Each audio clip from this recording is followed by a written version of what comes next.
All right, kiddos, welcome back. And today we're going to talk about something called phase diagrams. Before I do that, I want to talk about a few vocabulary words. First one's liquefaction. And liquefaction is simply the process of liquefying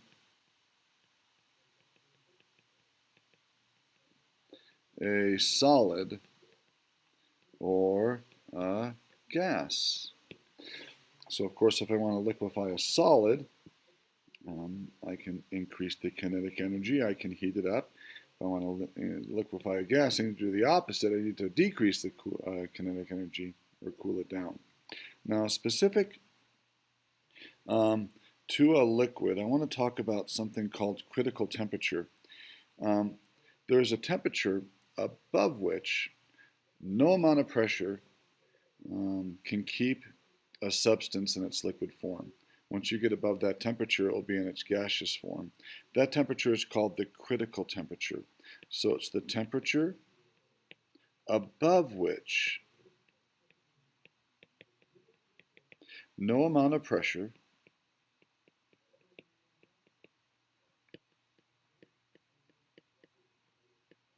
will liquefy a gas. Okay, so if we have our substance in its gaseous phase and we wish to liquefy it, we can cool it down or we can add pressure. And adding pressure, of course, is going to squish the molecules close to each other, and hopefully the intermolecular forces of attraction will take over and cause them to condense or liquefy. However, once we get above a certain temperature, no amount of pressure will liquefy that gas. So that substance will be in its gaseous phase at any temperature above the critical temperature.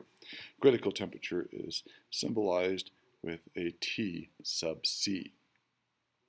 Critical pressure is the pressure that's needed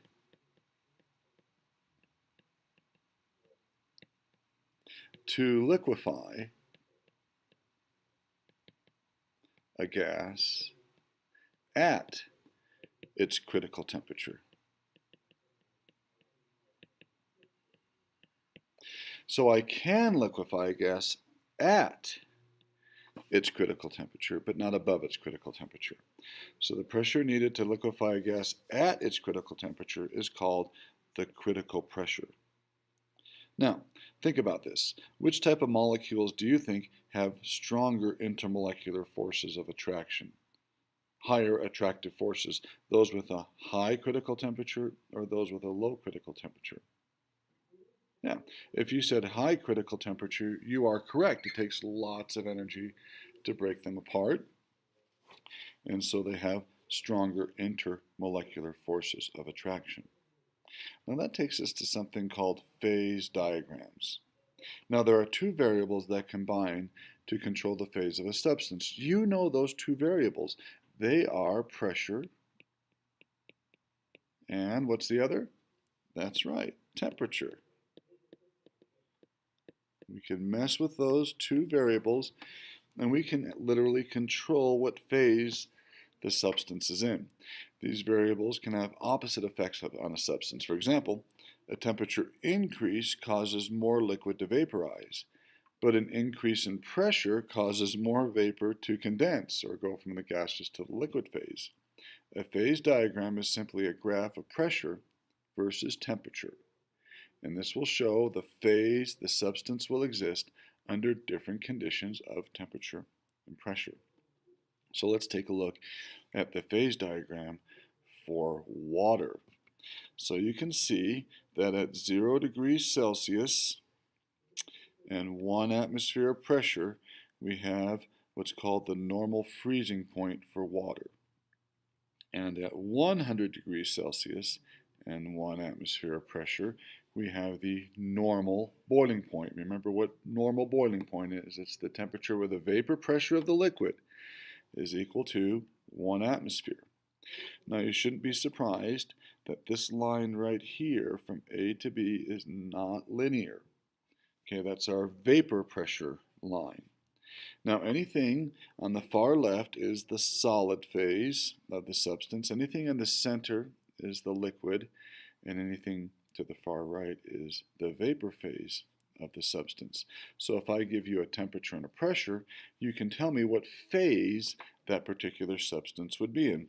So for instance, if I gave you a temperature of 50 degrees Celsius, which would be right about here on my graph, and a pressure of 2 atmospheres, and let's see, if this is 1 atmosphere, well, this is 217, so obviously this is not to scale. But that would put me somewhere in this portion of my graph, and I would know that at about 50 degrees Celsius, and we'll say that this is 2 atmospheres, I would have the liquid phase. Now, what if I reduced the pressure at a constant temperature of 50 degrees Celsius? What phase change would occur? If I reduced the pressure at a constant temperature of 50 degrees Celsius. So if I reduce my pressure, I'm to 1 atmosphere, reducing, it looks like I am going to go to the vapor phase, won't I? So I'll go from a liquid to a vapor. I will be able to boil it at 50 degrees Celsius if I reduce the pressure enough. In fact, we could actually determine what that pressure is by finding the coordinate on my graph. Now what if I did something similar? Let's say I'm at 50 degrees Celsius and 2 atmospheres of pressure. What would happen if I decreased the temperature at a constant pressure? Decreased the temperature at a constant pressure. So I want to change my temperature without changing my pressure. What phase change will I go through? Looks like I'll go from a liquid to a solid, won't I? I will freeze it, and that shouldn't surprise you. You have a liquid and you decrease the temperature at a constant pressure, and you will freeze it. Okay, let's do another change. Let's say now I'm going to increase my temperature at a constant pressure. So I'm increasing my temperature, trying not to change my pressure. It looks like, sure enough, I'm going to boil it. It will go from a liquid to a vapor. So that's how we can use phase diagrams. Let's do a few more. Let's clear this page because it's getting a little full of lines here. There's something interesting that happens right here on my phase diagram. It looks like when I get below my triple point, I am going to go from a solid to a vapor, and I won't go through the liquid phase. In fact, below this triple point, and the triple point is when all 3 phases are in equilibrium with each other. I think we're going to define that in our notes in just a second, but it's right here on my graph. It looks like I can go from a solid to a vapor below that triple point. It will sublime, or I can go from a vapor to a solid, and we call that deposition. What other interesting facts can we see about this phase diagram? Yeah, we're going to talk about this slope right here. Let's clear it again. The slope of this line right here is significant for water. You're going to notice, kiddos, that that's a negative slope. And for almost all other substances, that's all other substances other than water, that slope is positive. But for water, this slope right here is negative. And we'll talk more about why that's so interesting in just a little bit.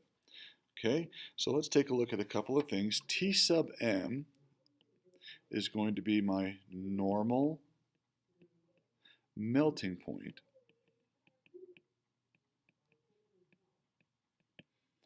T sub b is my normal boiling point. And let's go ahead and identify those on my graph right here. So normal melting point is right here. So I'm going to go ahead, let's change colors so we can see it a bit easier on my graph.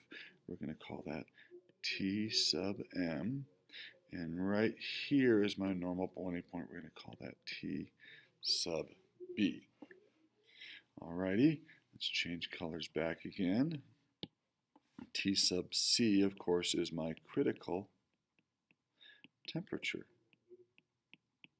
So let's find the critical temperature of my water. If you remember the definition for critical temperature, it's the temperature above which no amount of pressure can liquefy my gas. And so right there is my T sub c, calling it a critical point on this graph. But that's my critical temperature, and for water, it's about 374 degrees Celsius. Once you get above that temperature, no amount of pressure can liquefy my gas, and so on my phase diagram, this line will then become vertical. And so anything over here will be a vapor phase at any temperature, regardless of the pressure that you add. You can increase the pressure, and it's still going to stay in that vapor phase. Okay?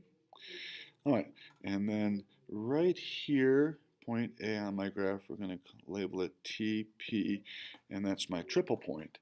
And that's the temperature and pressure where all three phases, solid, liquid, and vapor, are in equilibrium with each other.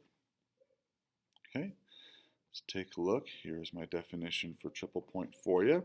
The triple point is the point on a phase diagram that represents the temperature and the pressure at which the three phases of a substance can coexist. All 6 phase changes can occur at the triple point.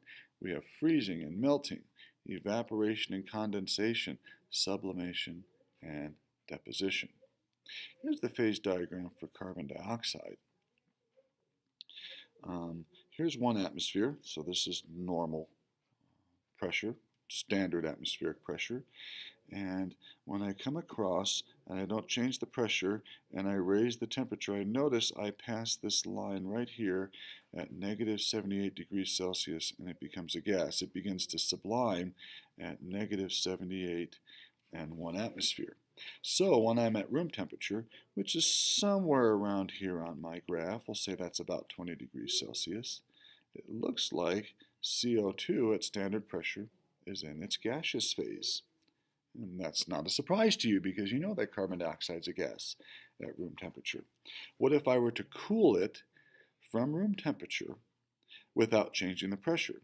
So if I were to cool it, that means I'm going to go this way on my graph. It would go from a gas to a solid. Deposition would occur. All right, so remember we're below that triple point, and there are only 2 phases that exist below the triple point, the solid phase and the gaseous phase. It looks like at room temperature, in order to have liquid carbon dioxide, the pressure is going to have to be quite high, and we can't really see what that pressure is on this graph, but I do know that it's quite high. Notice the slope for the solid liquid line for water and CO2 are different. Remember a moment ago on the previous page we saw that that slope for the solid liquid line for water was negative, but for carbon dioxide you notice that solid liquid line has a positive slope, and that's standard. Almost all substances have a solid liquid line that has a positive slope. That's quite significant. Substances with this positive slope have a liquid that is less dense than the solid. So it means that the solid would sink in the liquid because the liquid is less dense, so the solid would sink in the liquid. Now think about that with water. Does solid water sink in its liquid? No, it doesn't. When that slope is positive, like it is right here, the liquid is less dense than the solid. But when that slope is negative, we have the opposite. So let's go back and let's take a look at water's phase diagram. Let me show you why. Let's clear the page here. So let's say that I'm at 1 atmosphere, and I'm going to say this is negative 3 degrees Celsius. Okay? When I raise the pressure, don't I go through a phase change right about here? And I go from the solid phase to the liquid phase for water. The question is, why does that happen? Well, it's because the solid is less dense than the liquid. Remember Le Chatelier's principle? Solid phase to liquid phase. Now, when I increase the pressure, aren't I going to go to the side with the smaller volume? And that's right, you remembered, the smaller volume for water is the liquid.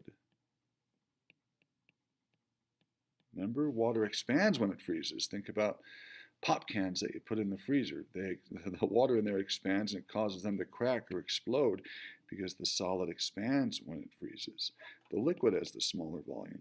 So when I increase the pressure, according to Le Chatelier's principle, I'm going to go to the smaller volume, which in this case is to the right, and I form more liquid water. We can see that on my graph here. Now take a look at carbon dioxide's phase diagram. Let's clear the page so we can see this a bit better. Here I am. I'm in its solid phase, right? I don't know what temperature that is or pressure, but it really doesn't make a difference. Take a look at what happens when I raise the pressure now. Does it melt? No, in fact, it's getting farther and farther away from that liquid line. It stays in the solid phase. So that tells me that solid carbon dioxide has the smaller volume than its liquid. Solid carbon dioxide is more dense than liquid carbon dioxide. All right, let's see if we can construct a phase diagram. In fact, maybe what we'll do is we'll save this for the next video. We're going to try to construct a phase diagram for ammonia using the data table below. So that'll be a nice exercise for us coming up soon. See you in a minute. Bye-bye.